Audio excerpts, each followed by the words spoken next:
And today on Persia News, we have our broadcaster, Mason Logan.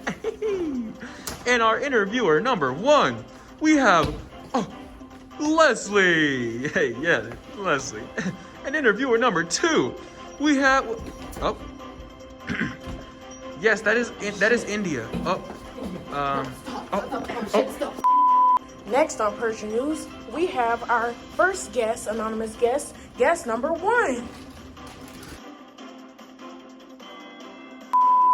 Guest starring on Persia News, we have anonymous guest number 2.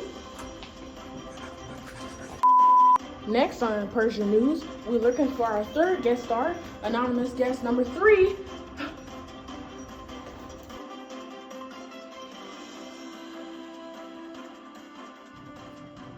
Hello.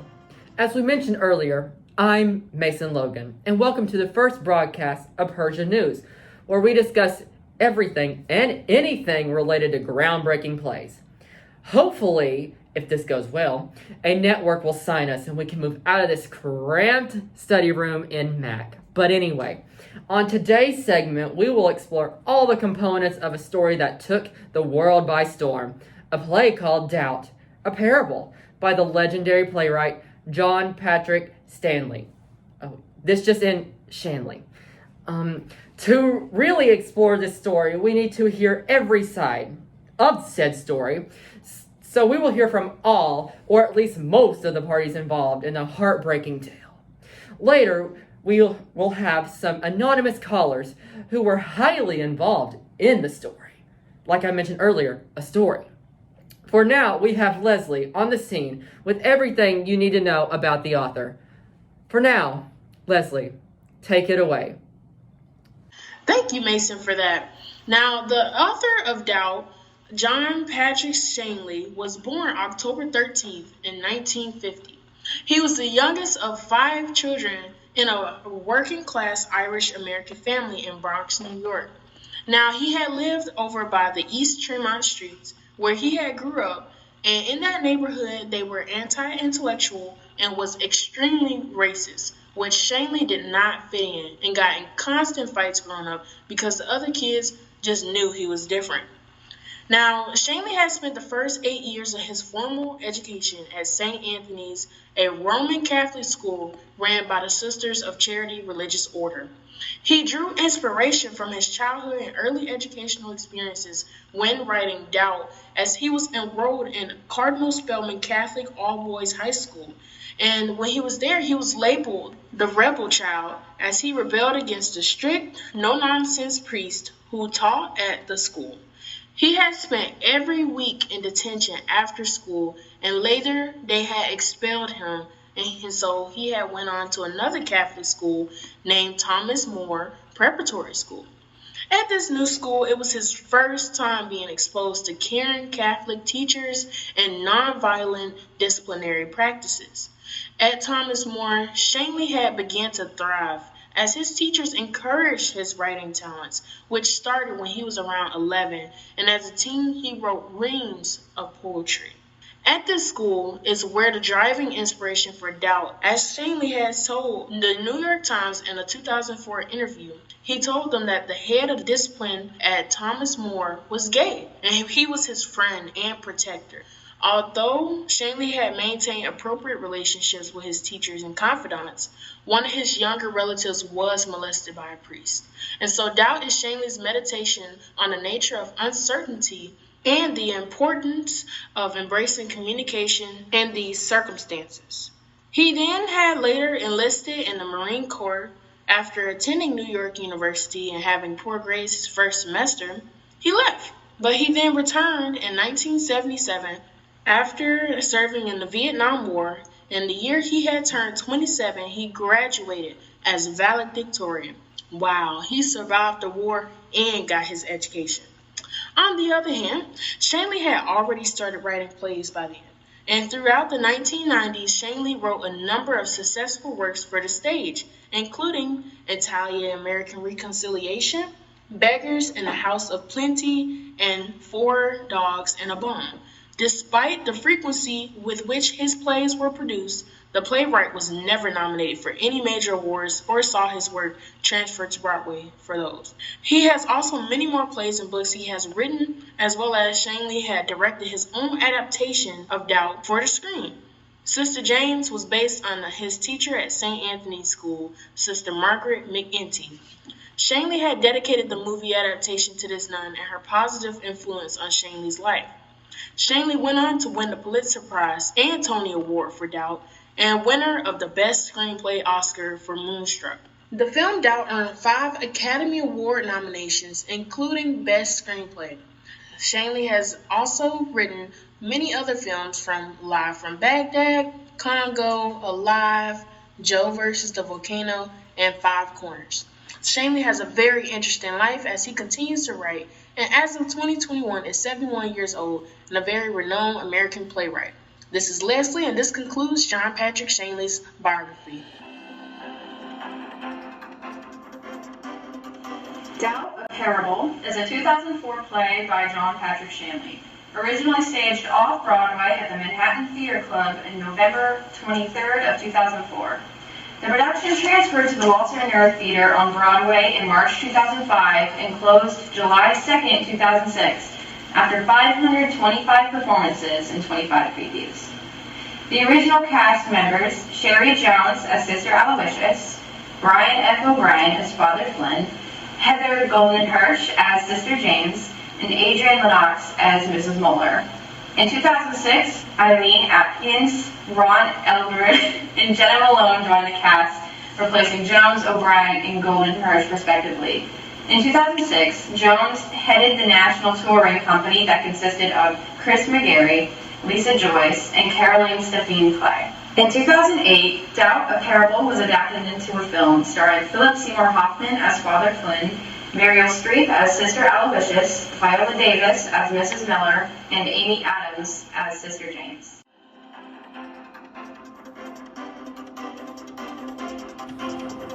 Hey, we are live. Enough talking about the statistics and all that phony Bologna crap. Shut up. Let's get to the real meat of this performance. Well, I wouldn't say that it's crap. Up next in our adventure of exploring the plot of Doubt, we have guests that actually experience the troubles of the whole situation, and give them a round of applause. Miss Sister Aloysius. They mean give our anonymous callers, a round of applause. Hello! I'm very honored to be on the show with each and every one of you. It seems reasonable to me that I share all the information I have about the wicked corruption of the church when it comes to the higher ranks abusing their... This just in. We have a phone call from Sister James, an anonymous caller. An anonymous, yes. Sorry, not Sister James. Yes. An anonymous caller. Oh, I wasn't aware that this show took phone calls. Well, we usually don't. We aren't sure why someone is suddenly so interested in speaking to us, but let's hear what they have to say.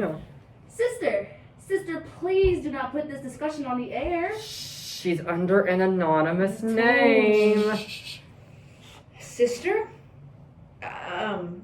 Caller, I believe that it is best if you allow your blind compassion to be reined in and listen to what I have to say.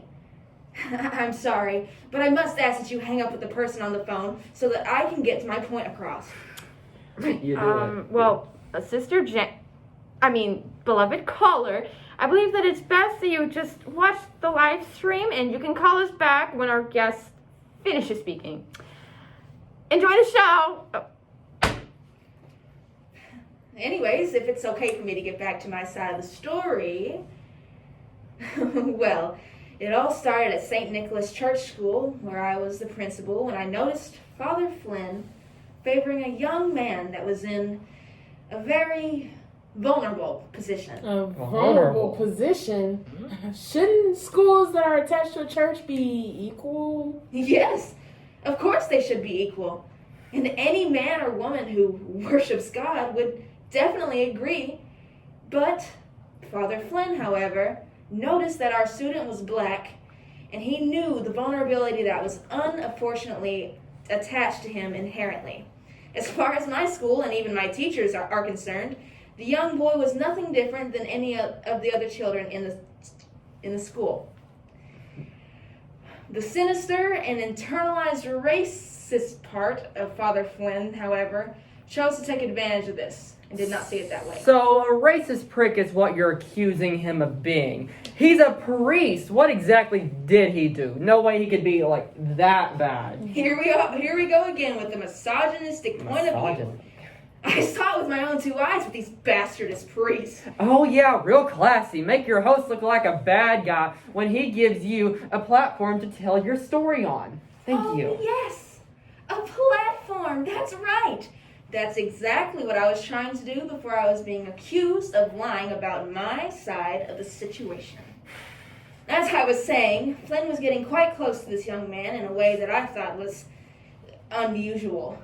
When I talked to the boy's teacher about her class, I asked her to be much less compassionate with her students. Why? Because when an adult is so kind and caring to a child, the children learn that adults around them are reliable and trust without question. It is my experience that sort of blind trust leads children to be abused by higher power symbols like, I don't know, a priest. So I talked to the teacher about my assumptions and put together a plan to speak with Father Flynn. I got him into my office while we had sister, and she was a third party. I told him what I believed. He gaslighted me and the other participant, of course, until he started writing another... This just in, our broadcast is being interrupted by a religious sermon. Your regularly scheduled program will resume after this message.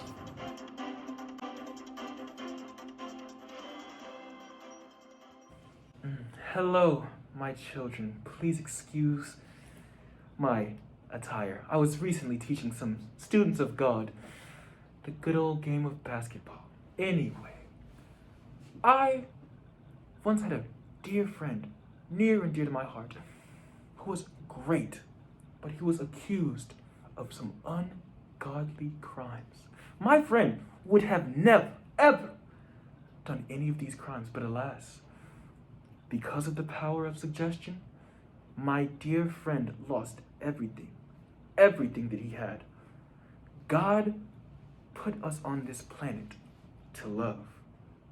Love our neighbor despite whatever sins they may or may not have committed. Our job as creatures made by the Holy Spirit is not to judge one another and use our tongues as deceitful serpents. Our job is to believe in our Lord and give him every ounce of faith that we have in our bodies. And with that is to say, you must give your faith to those who he chose to be his messengers. I and those who hold higher power in your churches should be fuck. This shit. Excuse me. Should be who you confide in and submit to. In the name of the Father, Son, and Holy Spirit. Amen.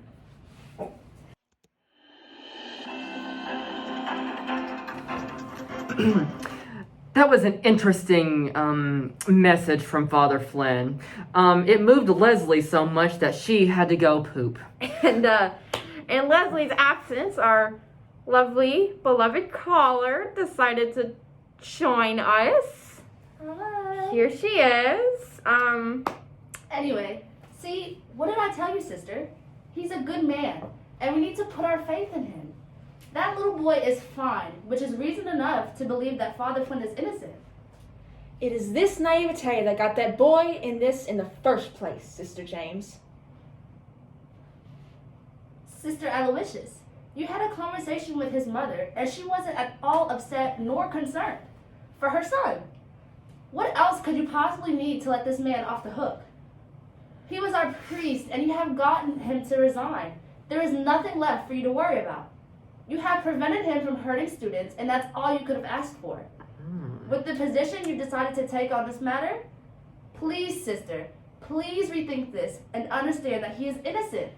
There is no way that the man I watched you have a conversation with would ever do something so vile. She makes a good point. Sister James, please allow me to finish my story. I know you choose to fall prey to his manipulation, but I am too strong-willed to let my students suffer any lapse in judgment that I may have. I sincerely ask that you allow me this time and come back later. After I finished my conversation with Father Flynn, he went on to give a sermon similar to what he just did in response to my strategy of calling him out. He had fully gained the other participants' trust back, and I was left to my vices. I called the boy's mother to address to her that I believe her son was being molested by Father Flynn. Oh, as you should. If you had any suspicion that the child was in danger, evidence or not, you definitely were in the right to tell his mother. Right. You are his principal, after all. That's exactly what I thought, but their mother was displeased with this thought. Like I said previously, the boy was the only black student at the time, so I thought it even more to protect him.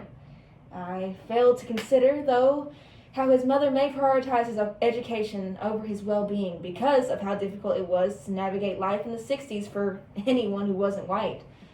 The mother asked me to drop the subject and just let her child continue until June. Just until June, she said, over and over. What? Yeah. She asked me to disregard the physical and mental health of her child so that he could receive his corrupted education. Regardless, I had another conversation with Father Flynn alone, and I told him that I talked to a nun prior to the occupation that he had. What did that nun say? Did she confirm your suspicions? No. But Father Flynn did. I'd never actually called any nun, but after telling him I did, he panicked and resigned. Sadly, his official confession never made its way back to my own ears, but his Okay,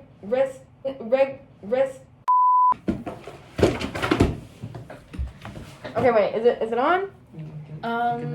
I think Yeah. Oh, yes. Down, go. His resignation was confession enough to me. Despite what our caller said, Sister was wrong. He left my school and went on to another, so I never officially fixed anything. Well, yes, sister. Tell them about your doubts. You told me all of this in the end, but tell them about the doubts you confessed to me. Yeah. Oh, sister, how could the corruption of the church go so far that they allow this evil man to go from one child at one school to another at another? I don't understand the cruelty that they allow. Oh, I have such doubts. What we have gathered so far is that Sister Aloysius is suspicious of Father Flynn, claiming that he was being impure with a student at St. Nicholas Church School.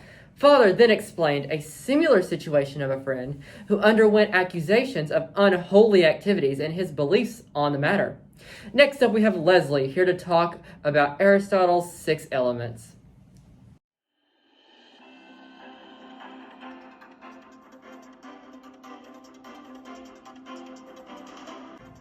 Thank you, Mason. Now, Sister Aloysius, after hearing what you said about the priest, I'm curious to hear your thoughts on the church itself as related to the theme of the play. Do you believe the church aided in these actions? I absolutely believe the church made it more accomplishable to do these types of inappropriate acts. The church is corrupt, and anyone who is in power can either get away or help someone they favor get away with anything they desire.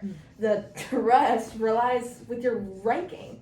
As long as you're powerful, your word will be taken over anyone who ranks below you. That is the system the church is running. Gotcha. Thank you. Moving on to Sister James. What do you believe the plot of the play is? Well, Sister Aloysius was suspicious of Father Flynn's purity, but because of Flynn's position, there was an unnecessary amount of hoops she had to go through.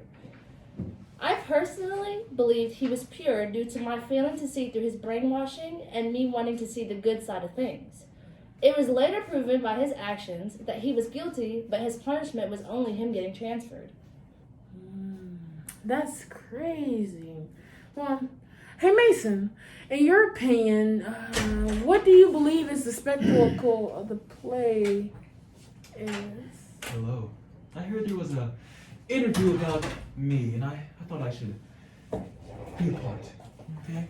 Hey. You thought that? I That did. was Hello. That was a thought of yours? How we Right. doing? Guess we're adding another plus one. Mason? Well, it's alright. As I was saying, I guess I'll just go ahead and answer for Mason since we got interrupted. I think the fact that Sister Aloysius was trying to pinpoint and expose the wrongdoings of Father Flynn within the church and the obstacles of corruption in the church that she had to endure was quite the spectacle. That was the spectacle. I was asking Mason, but guess I'll just ask. I'd say it myself because somebody wanted to interrupt our broadcast. I would like to add this untouchable mindset powerful people within the church have. It's why I felt the need to uncover this, with the only help being Sister James. I tried my best and hardest to get this boy the justice he deserved. Well, Sister Aloysius, what role did diction play in this play? Throughout this play, I speak very sternly, which reflects my strict and traditional ways, whereas Sister James is quite the opposite. She speaks very timidly and with no conviction, as if she has nothing to stand for. Now, Father Flynn spoke very creepily to the children and unconfidently to the nuns as myself, as if he had something to hide. Wow. Well, Father, do you believe you spoke in this manner? I do not. I spoke as any innocent man would. Well, what about your sermons and plays? Some may speculate this was your way of, to walk around the situation by not directly addressing it and defending yourself against the allegations. What are your thoughts? My parables were not a way of walking around the situation. It was my way of expressing my side of the situation that applies to not only me, but to the people. It was a spiritual lesson as told by Jesus in his Gospels. There was no reason to be shy about the situation, as I did nothing wrong in the eyes of God. No matter what Sister Aloysius may believe or tell people. Well, I understand that you and Sister Aloysius and Sister James were the main characters in the play. Do you think the development of the characters were adequate? I think that if Sister Aloysius was less strict, more timid, and better understood her place as a nun, my reputation wouldn't be the way it is now. Okay. Well, thank you. Indeed. Oh, yeah. I'm sorry, Leslie. I had to go to the Starbucks across the street. I'm sorry. I ran out of coffee. At this point, we're pretty obvious who our secret guests are. We have our guest here right now to discuss the elements of Persia with our interviewer, India. India, you're our interviewer, right? Yes. Okay, thank you. And share their experiences with the Catholic school system. We have innocent Sister James, who wanted so badly to believe that Father Flynn was a good man, and hard-headed Sister Aloysius, who stood her ground even when she was the only one who believed that Father Flynn had sinned.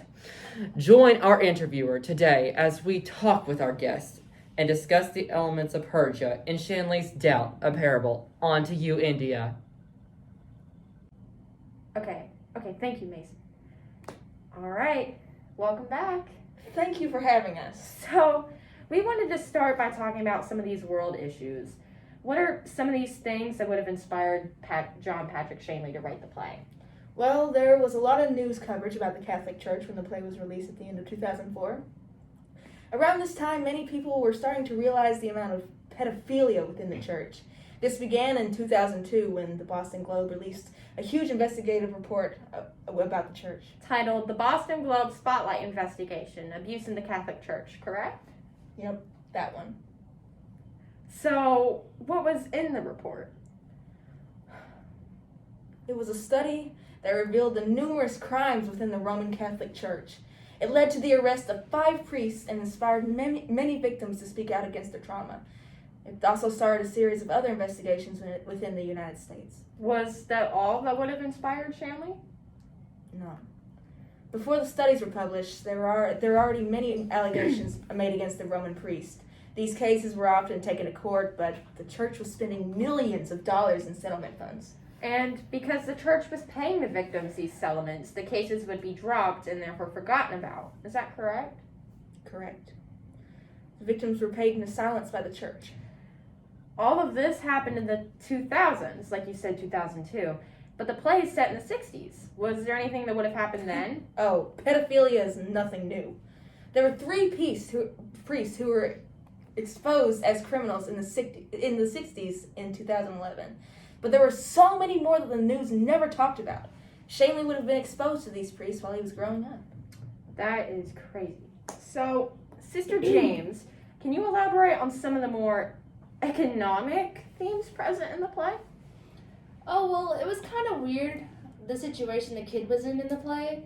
His parents were worried about being able to afford a good education for him, and they knew that graduating from this Catholic school would help him get into better schools where he could make more money.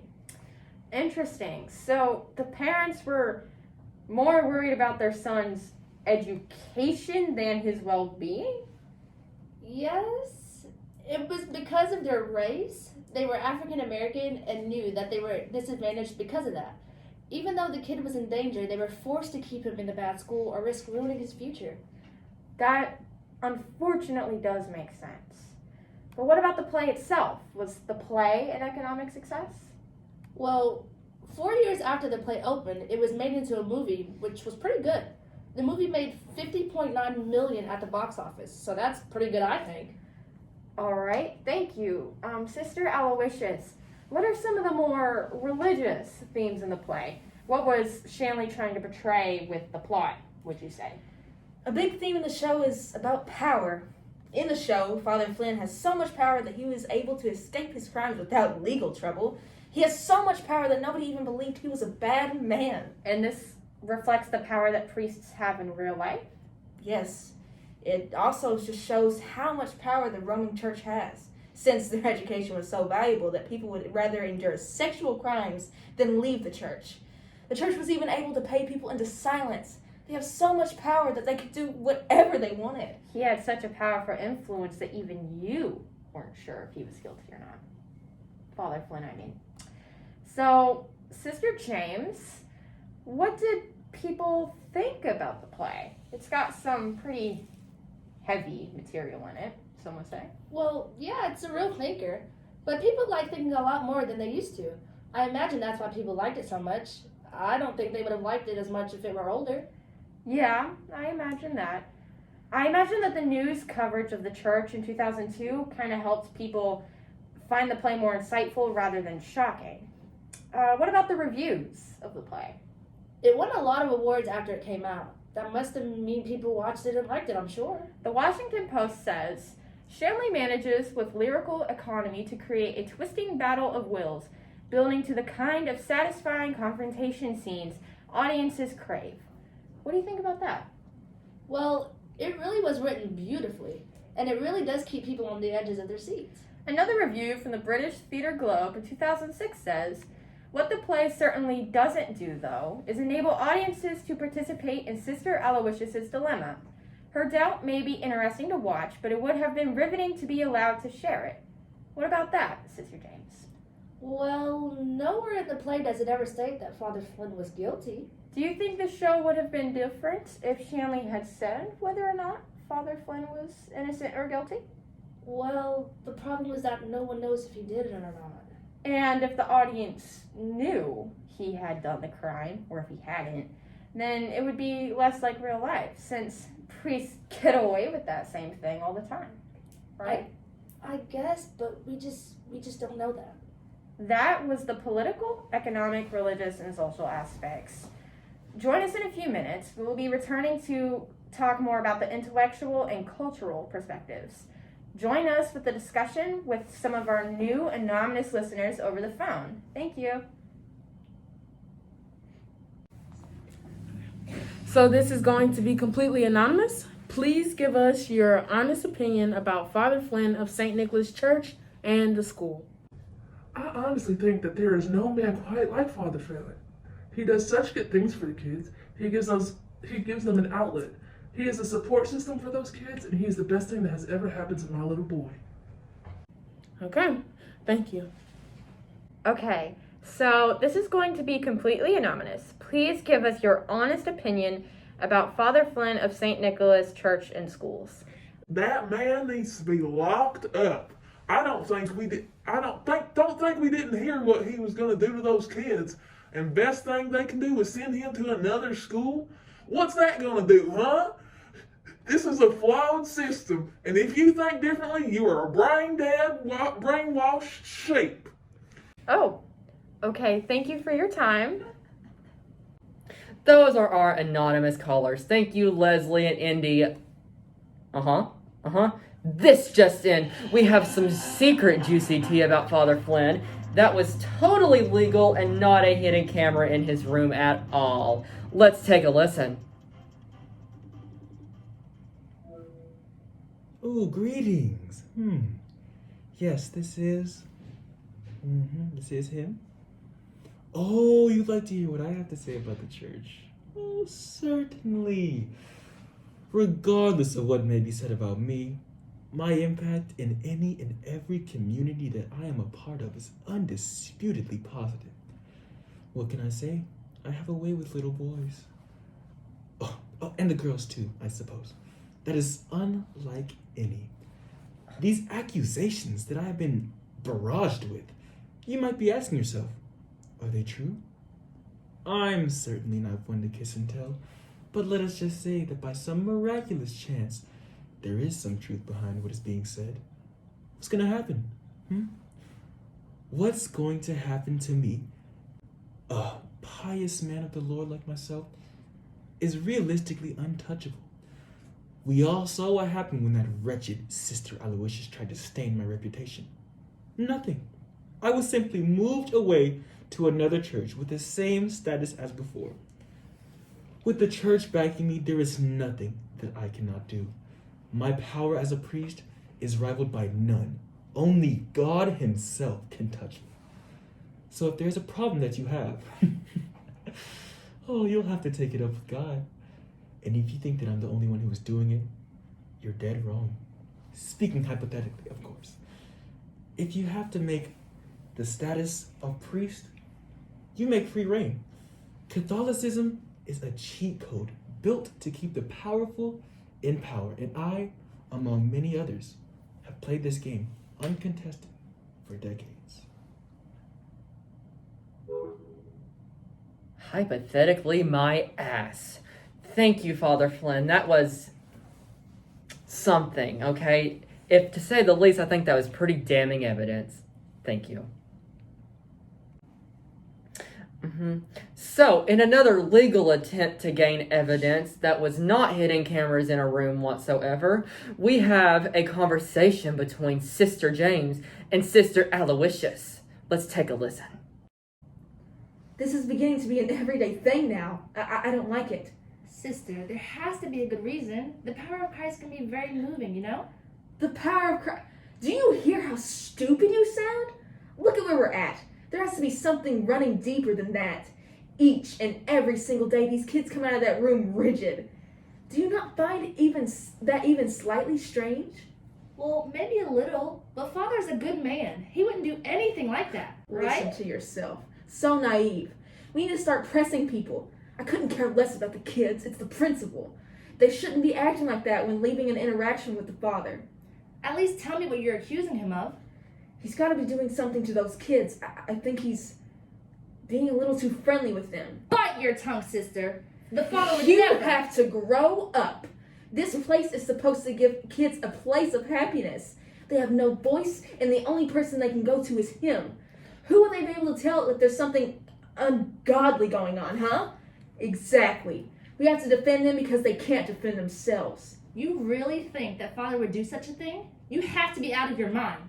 You've seen the papers. This is not an uncommon occurrence. This has got to get out to the media. Again, I couldn't care less about the kids as a whole, but it sickens me to be a part of a religion where these twisted men can run rampant. We need to do something, and I'll do it alone if I must. Sister, I don't know if I can. He hasn't done anything. That's all I need to hear. Soft and feeble-minded as always. Well, that was interesting. So what we can gather from this is that we all have doubts, and no one is perfect. Like, I have doubts that any network will ever be signing us except Comedy Central. Thank you for joining us for this interesting segment of Persia News as we discover every square inch of groundbreaking plays. I'm Mason Logan. Thank you. Good night.